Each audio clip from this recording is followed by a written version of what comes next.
సంతోషంగా ఉన్నంత కాలం రేపు లేదు, నిన్న లేదు, గతం లేదు, భవిష్యత్తు లేదు. సంతోషం ఉమ్, లేనప్పుడే మీకు భవిష్యత్తు కోసం ఉమ్, ఆలోచన మొదలైంది. ఉమ్, ఉమ్, అన్‌హ్యాపీనెస్ అంటే మీకు ఆశ, నిస్పృహ వచ్చాయి. మనం ఉమ్, హోప్ తోటే పుట్టాము. మనం దాన్ని మృత్యు వరకు తీసుకెళ్తున్నాం అన్నారు. అది వాట్ అవును. మనం చేసేది అదే. రేదర్ వీఆర్ బోర్న్, మనం దుఃఖంలో పుట్టాము. హోప్ అన్నది మనం ఉమ్, మృత్యు వరకు తీసుకెళ్తోంది. ఉమ్, హోప్ అంటే మీ ఉద్దేశం? హోప్ అంటే ఉమ్, రేపు, భవిష్యత్తు, ఉమ్, భవిష్యత్తు. ఉమ్, ఉమ్. బెటర్మెంట్. ఈ రోజు కంటే రేపు బాగుండాలని. ఇంకా ఈ హ్యాపీనెస్ అనేది సమయం కాదు అని కూడా అది కూడా బాగుంది. అది కూడా చెప్పారు కదా, హ్యాపీనెస్ అనేది ఒక బెటర్ సమయానికి.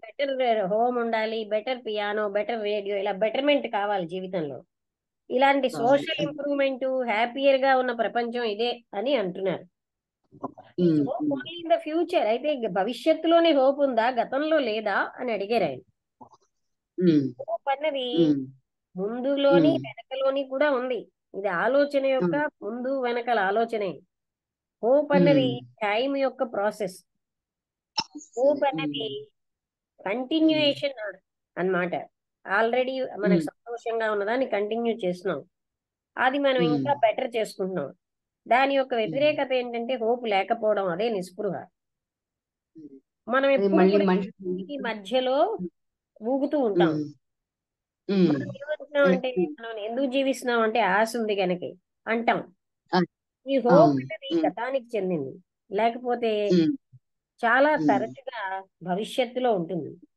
ఫ్యూచర్ అన్న ఉమ్, హోప్ ప్రతి ఉమ్, పొలిటీషియన్ కి, సంఘ ఆ, సంస్కృతికి, విప్లవదారుడికి, ప్రతి ఉమ్, అన్వేషకుడు, సత్య అంటే ఎవరైతే భగవంతుణ్ణి, సద్గుణాన్ని వెతికే వాళ్ళకి ఉంటుంది.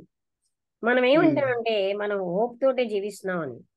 Is it living um, when the future or the past dominates us? భవిష్యత్తు గాని గతం గాని మనని డామినేట్ చేస్తే అది జీవించడమా? A movement of the um, past to the future. ఇలా జీవించడం అంటే పాస్ట్ నుంచి ఫ్యూచర్ యొక్క కదలికేనా? When there is um, concern for tomorrow, రేపటి కోసం మనకు కన్సర్న్ ఉంటే మీరు జీవిస్తున్నారా? ఉమ్, ఎందుకంటే మీకు రేపు ముఖ్యమైపోయింది. ఆ, అంటే మీకు ఉమ్, హోప్లెస్నెస్, డెస్పైర్ వస్తున్నాయి. భవిష్యత్ అనేది ఉమ్, ముఖ్యమైపోయినప్పుడు you live for um, it and by it, దానికోసమే జీవిస్తారు. అప్పుడు పాస్ట్ ఉమ్, అన్నది మీన్స్ ఆఫ్ డెస్పైర్, మీకు నిస్పృహని ఇస్తుంది. రేపటి ఉమ్, హోప్ అనేది మీరు ఉమ్, యూ సాక్రిఫైస్ టుడే, ఇవాళని మీరు దాన్ని త్యాగం చేసేస్తున్నారు.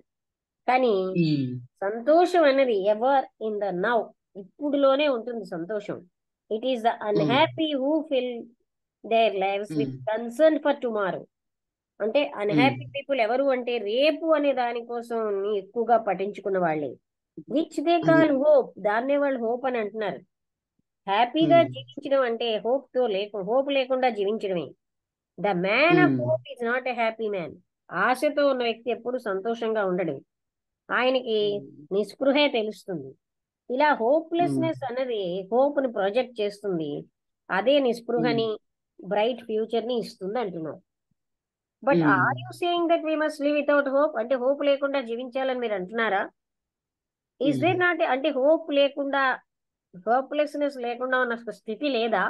దాన్ని ఉమ్, పరమానం, బ్లిస్ అంటారు. పరమాత్మ. After um, all, when you um, considered your self happy, you had no hope. Um, had you? మీకు బాగా హ్యాపీగా ఉన్నప్పుడు ఏ హోపు లేదు కదా. అంటే I see what you mean, నాకు ఇప్పుడు అర్థమైంది. I had no hope because ఆయన నాతో ఉన్నప్పుడు నేను హ్యాపీగా ఉన్నాను కనుక నాకు హోప్ లేదు. కానీ ఆయన వెళ్ళిపోయారు, ఉమ్, వీఆర్ ఫ్రీ ఆఫ్ హోప్, మాకు హోప్ లేకుండా ఉన్నాం. ఓన్లీ వెన్ వీఆర్ హ్యాపీ, హ్యాపీగా ఉన్నప్పుడు హోప్ లేదు. It is when we are um, unhappy, దుఃఖంలో ఉమ్, ఉన్నప్పుడే, అప్పుడు మాత్రమే, అంటే అప్రెస్డ్ గా, డిప్రెస్డ్ గా ఉన్నప్పుడు, అప్పుడు ఉమ్, రేపు అన్నది ముఖ్యమైపోతుంది. And tomorrow is um, impossible, రేపు అన్నది అసాధ్యం. We are in complete um, darkness, మనం పూర్తిగా నిస్పృహాన్ని అజ్ఞానంలో ఉంటున్నాం. How is one to um, remain in the state of happiness? Happiness అన్న స్థితిలో వ్యక్తి ఎలా ఉండడం? First see the um, truth of hope and hopelessness. ఆయన ఏం చెప్పారంటే హోప్, హోప్లెస్నెస్ లో ఉన్న సత్యాన్ని చూడమంటున్నారు. ఆ, ఉమ్, మీరు ఆ ఉమ్, ఫాల్స్ ని, ఆ full um, illusion of hope, hope లో ఉన్నటువంటి భ్రాంతిని, మీ నిస్పృహని ఉమ్, చూడండి. ప్యాసివ్ గా ఉమ్, వాచ్ఫుల్ గా ఉండమన్నారు ఈ మొత్తం అంతటిని, which is not as um, easy. అది అంత సులువు కాకపోవచ్చు. You ask how um, to remain in the state of happiness. మీరు అడిగారు కదా హ్యాపీగా ఎలా ఉండడం అని. Is not this very um, question. ఈ ప్రశ్నలో ఉమ్, ఏముంది అంటే హోప్ అనేది ఉంది. You wish to um, regain, మీరు ఆల్రెడీ ఉన్న స్థితిని పొందాలని చూస్తున్నారు ఇంతకు ముందు ఉన్నదాన్ని. ఉమ్, ఈ క్వశ్చన్ ఏం ఇండికేట్ చేస్తోందంటే మళ్ళీ మీ పూర్వస్థితిని పొందాలన్న కోరిక. ఉమ్, మీకు ఏదైనా ఒక ఉమ్, లక్ష్యం ఉందనుకోండి, అప్పుడు హోప్ ఉమ్, ఉంటుంది. అందుకని మీరు ఏంటంటే అందులో పట్టుబడుతున్నారా దుఃఖం అన్న దాంట్లో. ఈ ఉమ్, హోప్ యొక్క అంటే ఆశ యొక్క మార్గం అన్నది భవిష్యత్ యొక్క మార్గం. హ్యాపీనెస్ అన్నది ఉమ్, ఎప్పుడు కూడా టైంకు ఉమ్, సంబంధించదు. ఎప్పుడైతే ఉమ్, హ్యాపీనెస్ ఉందో మీరు ఎప్పుడు దాన్ని కంటిన్యూ చేయాలని కోరరు. మీరు అలా ఉమ్, అడిగారంటే మీకు ఆల్రెడీ అప్పుడు అన్హ్యాపీనెస్ వచ్చిందనమాట. అర్థమైందా ఉమ్, వాక్యం? ఉమ్, ఉమ్, ఈ మొత్తం ఉమ్, అంతా కూడా మనలో ఉమ్, సంఘర్షణ దుఃఖము ఉన్నప్పుడే. కానీ when one um, is miserable, వ్యక్తి బాధగా ఉన్నప్పుడు వ్యక్తి దాని నుంచి ఉమ్, నువ్వు బయటపడాలని చూస్తున్నాడు. అది సహజమే కదా. ఉమ్, అంటే అప్పుడు అవును. ఈ కోరిక ఉమ్, బయటపడాలి అనేది మరొక సమస్యను తెచ్చిపెడుతోంది. దాన్ని ఉమ్, అవగాహన చేసుకోకుండా ఒక సమస్యని మీరు మరొక ఉమ్, సమస్యను సృష్టిస్తున్నారు. మీ సమస్య అన్నదే ఉమ్, హ్యాపీనెస్ ఉమ్, లేకపోవడం. దాన్ని అవగాహన ఉమ్, చేసుకోవడం, there must be freedom from all other problems. దాన్ని ఉమ్, అవగాహన చేసుకోవడం వల్ల అన్ని సమస్యల నుంచి మీకు స్వేచ్ఛ లభిస్తుంది. అంటే ఈ అది సమస్య కాకుండా ఇట్ ఈస్ ఆ, దిస్ డైరెక్ట్ ఉమ్, రిలేషన్షిప్, అంటే దాంతో మీరు డైరెక్ట్ గా సంబంధం కలిగి ఉండడం, అదే మీ ఉమ్, చాలా సంక్షోభాన్ని తెస్తుంది. దాన్ని ఉమ్, మనం అవాయిడ్ చేస్తున్నాం. కానీ ఆ, సంపూర్ణంగా దాని పూర్తి సంక్షోభంతో దానితో కలిసి ఉంటే అప్పుడే అందులోంచి బయటపడగలరు. అంటే దాంట్లోంచి పారిపోవాలని అనుకోకుండా ఉంటే. అప్పుడు ఆవిడ అన్నారు, ఉమ్, నాకు ఇప్పుడు అర్థమైంది, ఆ యాక్సిడెంట్ అయిన నుంచి నేను నిస్పృహలోనే ఉన్నాను. నేనేమో ఉమ్, హోప్లెస్నెస్ నే పెంచుకుంటున్నాను. సంభవ్ ఉమ్, అదేంటంటే నాకు టూ మచ్ గా ఉంది భరించడానికి. I must um, face it ఇప్పుడు వితౌట్ ఎనీ భయం, ఏ భయము లేకుండా. ఏ రకమైనటువంటి ఆయనతో లోయల్ గా లేను అంటే విశ్వాసపూర్వకంగా లేననే ఫీలింగ్ లేకుండా నేను ఫేస్ చేస్తాను, ఫేస్ చేయాలి. You see I um, feel deep down that I would in some way be disloyal to him. నేను ఎక్కడో లోపల లోపల ఆయనకి తోటి నేను విశ్వాసపూర్వకంగా లేనని, నేను అన్హ్యాపీగా ఉండడానికి I continue to be happy. నేను హ్యాపీగా ఉంటే ఆయనతో నేను విశ్వాసపూర్వకంగా లేనని ఫీల్ అయ్యాను ఎక్కడో లోపల లోపల. కానీ ఇప్పుడు ఉమ్, నాకు ఆ బర్డెన్ అనేది అది పోయింది. Um, and I sense happiness which is not of time. సమయానికి సంబంధించిన ఒక హ్యాపీనెస్ నేను చూడగలుగుతున్నాను అన్నారు ఆవిడ. ఉమ్, అర్థమైందా? అంటే ఇది కేవలంగా ఇది కొంచెం డీప్ గా ఉన్న సార్ సొల్యూషన్. ఆ, అంటే అవును. మనం దాన్ని ఉమ్, చూడగలగాలి ఆ బాధని, అంటే ఆ సంక్షోభాన్ని, ఉమ్, మొత్తం మనస్సు ఉమ్, చేసే ఎస్కేపులు అన్నిటినీ ఉమ్. చూడగలిగినప్పుడే ప్యాసివ్ అవేర్నెస్ తో అందులోంచి బయటపడగలం. అది అది వీళ్ళ ఎవరికి నాకు అనిపిస్తుందండి అది ఆవిడ అనుభవించింది కాబట్టి ఆవిడకి ఇచ్చేసింది. మిగిలిన వాళ్ళకన్నా ఆవిడ తొందరగా అది అనుభవంలోకి వచ్చిన వాళ్ళకి తొందరగా అర్థమవుతుందేమో అనిపిస్తుంది మిగిలిన వాళ్ళకన్నా. అటెన్షన్ తో వింటే అర్థమవుతుంది. మిగతా వాళ్ళు అందులోనే ఉమ్, పడిపోతూ కూర్చుంటారు కదా, అటెన్షన్ తో వినరు. వినరు అది. అది వింటే అర్థమవుతుంది. వింటే మటుకు అర్థమవుతుంది.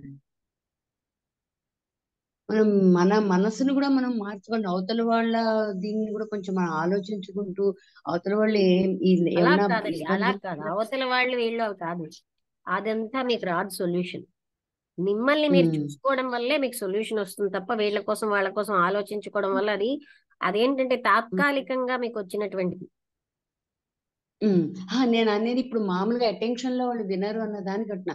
వాళ్ళు అలా కాకుండా అది అటెన్షన్ లో అవతల వాళ్ళకి కూడా వాళ్ళ మనసులో ఎలా ఉంటుంది అనేది వాళ్ళలో కూడా కొంచెం ఆ ఇది ఉందనుకోండి. అలా విన్నారనుకోండి అలాంటి వాళ్ళకి తొందరగా కూడా అర్థమవుతుంది. మనం అంటే మన ఒక్కళ్ళ అది ఏమీ విన్నప్పుడు మనసులో లేకుండా వింటేనే అర్థమవుతుంది. ఆ, అది ఈ అవును. అభిప్రాయం పెట్టుకోకుండా జాగ్రత్తగా వింటేనే అర్థమవుతుంది. అదే నేను అనేది ఏ అభిప్రాయం అవతల వాళ్ళ మీద ఎటువంటి అభిప్రాయాలు ఏమీ లేకుండా మంచి మనసుతో కనుక వింటే తొందరగానే అంతే, అవును. వినడం అది అంటేనే ముందున్న అభిప్రాయాలు అన్ని పెట్టుకోకుండా వినడం. వినాలి. అది అది మీరు అది బాగా చెప్పారు. నా మనసులో ఆలోచన అదే మీరు చక్కగా చెప్పారు. అవును. కరెక్ట్. వసంతలతో అవును. చెప్తావా? లేరనుకుంటాండి ఆవిడ. ఇవాళ ఉన్నారు. ఆవిడ లేరను. చెప్తాను. అందరికీ నమస్కారం. అంటే ఉమ్. నేను మొదట చదివినప్పుడు 7:43 వరకు విన్నాను. అవును, విన్నావు. తర్వాత లాస్ట్ కొంచెం లాస్ట్ వరకు ఆల్మోస్ట్ ఉన్నావులే. ఆ అది కొడాయిలు మాకు 7:30 నుంచి 8 వరకు వస్తాయి కదా, అందుకని ఆ 40 తర్వాత మొదలు పెట్టుకున్నాం. సరే, ఓకే, దట్ ఈస్ డిఫరెంట్. ఇవాళ చెప్పిన విషయం అదే, డెస్పైర్ అండ్ హోప్ అన్న విషయంలో ఆయన 3-4 విషయాలు నాకు బాగున్నది, చాలా కరెక్ట్ గా ఉంది కదా అని అనిపించింది అనమాట. ఫస్ట్, అతను లవ్ అండ్ డిజైర్ మధ్యలో డిఫరెన్స్ చెప్పారు మనకి. అంటే love is complete in it self, దానికి ఏ బంధనాలు ఉండవు, అది దేని మీద డిపెండ్ అవ్వదు. డిజైర్ అనేది ఏంటంటే డెస్పైర్ కి వాటికి తావుతీస్తుంది. డిజైర్ ఏంటంటే లోపట కోరుకుంటున్న కొద్ది కోరికలకి ఎందుకు అంతం ఉండదు, కంటిన్యూటీని కోరుతూ ఉంటుంది. అది ఎప్పుడూ అసంతృప్తితోనే ఎండ్ అవుతుంది కోరిక అనేది. కానీ లవ్ అనేది, రియల్ లవ్ ఎప్పుడు ప్యూరిఫైయింగ్ ఏజెంట్, దానిలోనే real happiness, it is complete in it self. అది దేని మీద ఆధారపడి, ఆ విషయం చెప్పారు, చాలా బాగున్నది. దానికి నువ్వు నీ నా సెపరేషన్ ఇది ఉంటే బాగుంటుంది, అది ఉంటే బాగుంటుంది, అలాంటివి. తర్వాత రెండోది ఏంటంటే ఇంటిగ్రేషన్ అన్న విషయంలో చెప్పారు. ఆ ఎప్పుడైతే ఇంటిగ్రేషన్ అనేది ఆత్మతృప్తి మనలోనే ఉంటుంది, కానీ ఎక్స్టర్నల్ ఏజెంట్స్ మీద డిపెండ్ అయి ఉండదు, బయట విషయాల మీద. ఆవిడ హస్బెండ్ ఉన్నంత అలైవ్ గా ఉన్నంత వరకు, ఫిజికల్లీ అలైవ్ గా ఉన్నంత వరకు, ఒక్క నిమిషం, లైవ్ గా ఉన్నంత వరకు ఆవిడ ఏమిటనుకున్నారంటే ఎంతో ఆనందంగా ఉన్నట్టు, తన జీవితాన్ని పూర్తిగా సార్థకం అయిపోయినట్టు, మహా హ్యాపీగా, టైం సెన్స్ లేదు తనకి, రేపు ఏమిటవుతుంది, ఎల్లుండి ఏమిటవుతుంది, నిన్నేమైంది, ఆ విషయం లేకుండా ఎప్పుడు ప్రెసెంట్ లో హ్యాపీగా బతికేవారు. అతను వెళ్ళిపోగానే ఆవిడ హ్యాపీనెస్ పోయింది. అంటే ఏమిటి, మనం హ్యాపీనెస్ కోసం, అదే ఆ ఇంటిగ్రేషన్ అన్న విషయంలో చెప్తున్నారు. As long as you are depending on somebody else, that integration is incomplete. అది ఫుల్ఫిల్మెంట్ ఇంటిగ్రేషన్ అన్నారు అక్కడ. ఎప్పుడు ఇంటిగ్రేషన్ అన్న పదం వాడకుండా ఫుల్ఫిల్మెంట్ అన్నారు. ఆ ఫుల్నెస్ కోసం ఇతరుల మీద ఆధారపడితే అది ఎప్పుడు కూడా అవ్వదు. ఇన్కంప్లీట్నెస్ ఉంది అది లోపల. ఆ అది రెండోది ఏంటంటే, మనం హ్యాపీగా ఉన్నామంటే మనలోనే ఆ ఇంటిగ్రేషన్ అనేది తెచ్చుకోవాలి. సమైక్యత అనేది మన ఉన్నారు, ఆత్మలోనే ఉంటుంది. తెచ్చుకోవక్కర్లే. అంటే ఉంటే నీకు బయట ఏమైనా సరే నువ్వు బాధపడవు. ఆవిడ ఏంటంటే ఆవిడ హస్బెండ్ మీద ఎక్కువ డిపెండ్ అవ్వడం వల్ల ఆవిడకి ఏంటంటే ఏదో పోయినట్టుగా ఇలా అనిపిస్తుంది. అదే సత్యం తెలిసిన వాళ్ళకి వాళ్ళు ఎప్పుడు ఆనందంగానే ఉంటారు. ఆ తర్వాత ఆవిడ అక్కడ హోప్ వాక్యం ఏంటంటే, అది ఎంత బాగుందంటే, ఇన్కంప్లీట్నెస్ అన్నది అది ఇంకొకరి వల్ల కంప్లీట్ అవ్వదు, అలా అయినది రాదు. ఎప్పుడు శాశ్వతం కాదు. అవును, అది కరెక్ట్, అది నిజంగా అదే. అంటే మన రియల్ హ్యాపీనెస్ అనేది బయట ఏజెంట్స్ తో ఉండదు. ఇంటిగ్రేషన్ అంటే it leads to love and happiness, complete bliss. So integration అనేది మనలో మనకే ఉండాలి, కానీ అవతల వాళ్ళ వల్ల నేను ఏదో ఫుల్ఫిల్మెంట్ అయిపోయాను అని చెప్పి అనుకోవడం అనేది, that is a false, it is an illusion. ఆ తర్వాత ఆవిడ ఈ హోప్ అనే విషయంలో చెప్పారు. మనం హోప్ ఎక్కడ ఉన్నాదో అక్కడ డెస్పైర్ కూడా ఉన్నట్టే. అంటే ఇవాళ నువ్వు డెస్పరేట్ స్థితిలో ఉన్నావు కాబట్టి రేపు బాగుంటుందేమో అనేటువంటి దానికోసం మనం వెయిట్ చేస్తూ ఉంటాం. రెండోది, మనం ఈ హోప్ అనేది పాస్ట్ మీద కూడా డిపెండ్ అయి ఉంటుంది. పాస్ట్ లో జరిగిన మంచి హ్యాపీనెస్, మంచి మూమెంట్స్ అవి ఫ్యూచర్ లో ఉండాలి అనుకుంటాం, అందుకని అవి హోప్ చేస్తూ ఉంటాం. సో ఈ హోప్ అనేది టైం కే, కానీ ఆవిడకి she has experience that real happiness without any sense of time. So ఎప్పుడైతే నువ్వు రేపు ఇవాళ నిన్ను ఏదో అలా అనుకున్నట్టయితే మాత్రం నీకు హ్యాపీనెస్ అనేది అది ఇల్యూషనే, అది ఫాల్సిటీ, నీ మైండ్ క్రియేట్ చేసింది రేపు అనేది బాగుంటుంది అన్న విషయం. రియల్ హ్యాపీనెస్ ప్రెసెంట్ లోనే ఉంటుంది, అది అతను చెప్పారు. ఆ ప్రెసెంట్ నువ్వు చూస్తూ ఫేస్ చేస్తూ ఉంటేనే కాన్ఫ్లిక్ట్ అని ఇప్పుడు మీరు ఆఖరిని అంటే చెప్పిన విషయం. ఆ క్రైసిస్ ఎంత, ఆ సంక్షోభమే, అది సంపూర్ణ సంక్షోభం ఉంటుంది, దాని నుంచి ఎస్కేప్ ఫేస్ చేయమన్నారు. ఎస్కేప్ హోప్ చేస్తున్నాము అంటే ఎస్కేప్ చేస్తున్నాం అంటే ఇవాళ ఎలాగైనా కప్పించుకొని రేపు బాగుంటుందేమో అని కళ్ళు కప్పుకొని వెతుకున్నట్టుగా ఉంటుంది. అందుకని ఎప్పుడు అదే ఆ కాన్ఫ్లిక్ట్ ని, ప్రాబ్లమ్ ని ఫేస్ చేస్తేనే నీకు అక్కడి నుంచి ఆ డెస్పైర్ అనేది పోతుంది. పోయి హాయిగా ఉంటుంది. అది అది చెప్పారు. అది చాలా బాగుంది అది ఆ విషయం అనేది. అంటే problem has to be faced directly, అంతేగాని దాన్ని అది వదిలేసుకొని అది చూడకుండా ఇగ్నోర్ చేసి ఇంకెక్కడో పరిగెడతాం అన్నది it is like an escape which leads to further unhappiness. అది తర్వాత నేను నా విషయంలో కూడా చెప్తా. ఆవిడ ఆఖరి నోటి అన్నారు, నేను ఎక్కడ నాకు ఇప్పుడు అర్థమైంది, నేను ఇప్పుడు హ్యాపీగా ఉంటే ఎప్పుడైనా ఏదైనా హ్యాపీనెస్ అనేది నేను ఎక్స్పీరియన్స్ చేసినట్టయితే ఏదైనా ప్లెజర్ అంటే మా ఆయన లేడు కాబట్టి అది నేను డిస్లాయల్ గా ఉంటానేమో అనే భయం ఉండేది ఆవిడకి. అంటే అతను లేరు కదా అని చెప్పి నేను ఇది అది ఏమి అంటే హ్యాపీనెస్ ఉండకూడదు అనేటువంటి ఒక రకమైన, ఇప్పుడు మన వాళ్ళు కూడా అంతే కదా, విధవలు వాళ్ళు సాధారణంగా వాళ్ళకి ఏ కోరికలు ఉండకూడదు, ఏమీ తినకూడదు, ఇలా ఇలా రెస్ట్రిక్షన్స్ పెట్టి, అంటే నీకు మొగుడు లేడు కాబట్టి ఆ బాధను నువ్వేమో బయటికి చూపించుకుంటూ ఉండాలి. ఇలా పాపం మనసులో ఎన్ని తిందాం అనుకున్నా ఏం చేద్దాం అనుకున్నా ఆ విధంగా ఉండరు వాళ్ళు.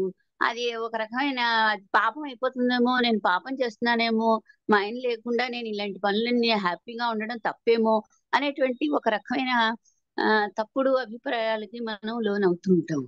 అది ఇప్పుడు అలాంటి అదొక అవిశ్వాసం లేనటువంటి టైంకి సంబంధించినటువంటి ఒక హ్యాపీనెస్ ఆవిడ ఫీల్ అవ్వగలిగారు. అది అన్నారు. చుట్టుపక్కల వాళ్ళు చేస్తారండి, మనం అనుకోవటమే కాదు. వసంతలత గారు అన్నట్టుగా మన చుట్టుపక్కల వాళ్ళ దగ్గర నుంచి కూడా అట్లాంటివి వస్తాయండి. ఇప్పుడు నేను కాదు అంటే ఇక్కడ ఒక్కసారి తర్వాత ఇక్కడ ఏం చెప్తున్నారంటే, ఇప్పుడు నేను ఒక టైప్ ఆఫ్ అదే అలాంటి డిస్లాయల్టీ లేకుండా టైంకి సంబంధించినటువంటి ఒక టైప్ ఆఫ్ హ్యాపీనెస్ నేను ఫీల్ అవుతున్నాను అన్నారు. అంటే ఆ బర్డెన్ అనేది ఇప్పుడు నాకు పోయింది, and I sense happiness which is not of టైంకి సంబంధించినటువంటి హ్యాపీనెస్ నేను ఇప్పుడు, అదే అసలైన హ్యాపీనెస్.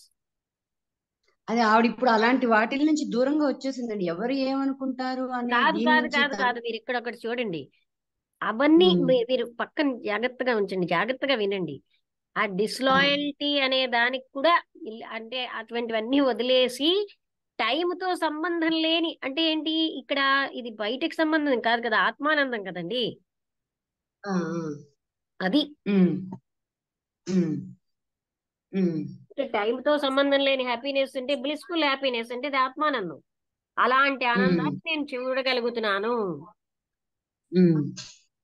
అంటే అర్థమైందా?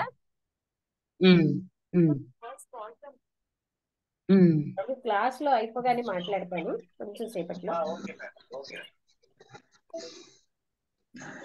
ఓకే, బాగుంది. అయితే అంటే అన్నిటికీ కృష్ణమూర్తి గారు ఏంటంటే అసలైనటువంటి ఆత్మానందానికి దారితీస్తున్నాయి ఆ జీవన్ముక్త స్థితి. అంటే అన్నిటికంటే ఆ ఆనందం, ఆ ప్రేమ, ఆ సంపూర్ణత్వం అంతర్గతంగా ఉన్నదాన్ని తీసుకెళ్తున్నారు.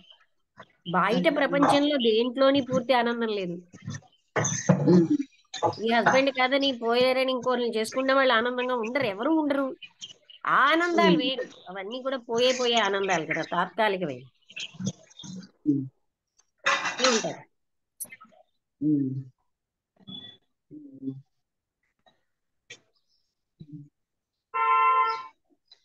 అది ఆయన చెప్తున్న సొల్యూషన్ ఏంటంటే మన ఊహకు అందదు అది. అంటే అంత లక్ష్మి అతను ఒకటి అన్నారు, రియల్ లవ్. ఆవిడ ఏదో అతను బతుకున్నంత వరకే నాకు ఆనందం ఉంది, లేదు అలా అనుకున్నారు కదా. ఇప్పుడు ఏంటంటే రియల్ లవ్ కెనాట్ బి అంటే టెయింటెడ్ బై డెత్. అది కూడా చెప్పారు అసలు. అంటే నువ్వు డెత్ వల్ల ఏదో సెపరేట్ అయిపోయావు, death cannot effect your integration sense of integration అని. అండ్ అంటే బతుకున్నా లేకపోయినా కాదు కదా, ఆవిడికి ఆయన వల్ల ఫుల్ఫిల్మెంట్ వచ్చింది. అంటే ఆయన ఏం చెప్పారు, because you are incomplete, you felt fulfilment by others. ఆ ఇన్కంప్లీట్నెస్ ఫుల్ఫిల్మెంట్ ఇతరుల ద్వారా ఫీల్ అవుతున్నారు, అది కూడా నిజం కాదు. రెండోది డెత్ అనేది ఒక ఏ విధమైనటువంటి సెపరేషన్ అంటే ఎందుకు ఇవ్వదు, ఆవిడకి వచ్చిన ఫుల్ఫిల్మెంట్ కి అది డెత్ వస్తుంది కదా, డెత్ వల్ల సెపరేషన్. అదేం ఆత్మలోంచి ఆనందంతో లేరు కదా. అవును, అదే ఫుల్ఫిల్మెంట్ పోయి ఆవిడకి ఒక బాధ కలిగింది. ఆయన అవును డైరెక్ట్ చేస్తున్నారు స్లోగా. ఏంటంటే ఇదంతా ఈ ప్రాసెస్ అంతా నువ్వు ప్యాసివ్ అవేర్నెస్ తో ప్రాబ్లమ్ ని ఎదుర్కొన్నప్పుడే ఇదంతా అవగాహన అవుతుంది. ఆవిడ అవగాహన చేసుకున్నారు వెంటనే. And she was able to see what is that bliss అని. అవును అంటే ఇప్పుడు మనం చెప్పుకున్న మార్గాలు, ఇంకో మ్యారేజ్ చేసుకో దాన్ని వదిలి, అవి కాదు ఇక్కడ. అవన్నీ ప్రాపంచిక విషయాలే. Every happiness is inside you అని చూపించారు. అంటే దట్ బ్లిస్ఫుల్ స్టేట్. అది మనం ఉన్న స్థితిని అవగాహన చేసుకుంటే వస్తుంది అని. అది అంటే physical death cannot effect it. అది కాదు, ఎందుకు cannot? Because of hair state.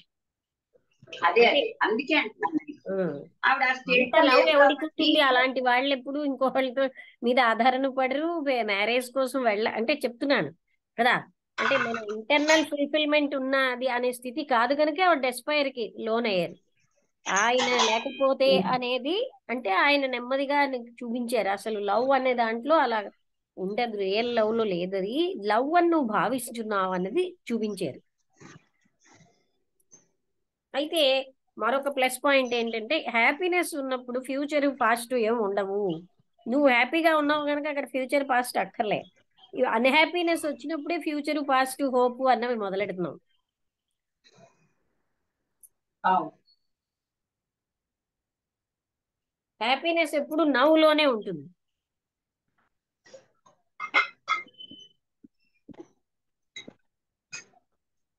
Okay, బానే ఉంది కదా. అంతే.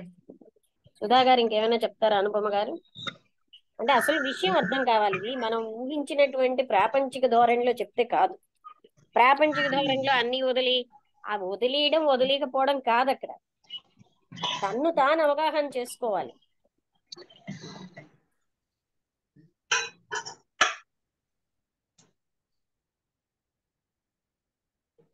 వివేకానంద మీ విడోస్ అన్ని ఇది ఇలాగ అని ఏదో అంటే అతను అన్నట్ట, వాళ్ళ సంపూర్ణ జీవితం కోసం, సంపూర్ణత్వం కోసం అలా జీవిస్తారని చెప్పారట.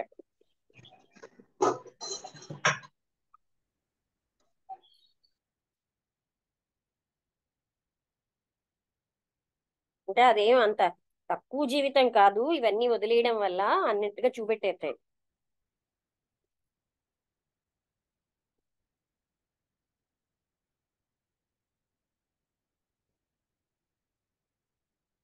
ఏదో ఇంకో కంట్రీ వాళ్ళు మీ విడోస్ ఇలా ఉంటారు కదా అని అంటే, అంటే they get the real happiness. ఆ ఇంటర్నల్ హ్యాపీనెస్ ని వాళ్ళు ఎంజాయ్ చేయడానికి ఎక్స్టర్నల్ థింగ్స్ వదిలేస్తారు అన్నట్టుగా చెప్పారు కదా. అంటే ట్రూ సెన్స్ అదే.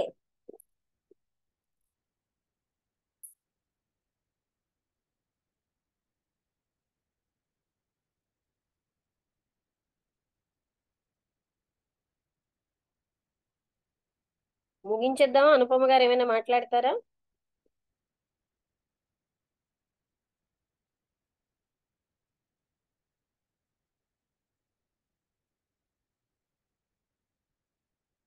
ఓకే, అయితే ముగించేద్దాం. సరే ఓకే.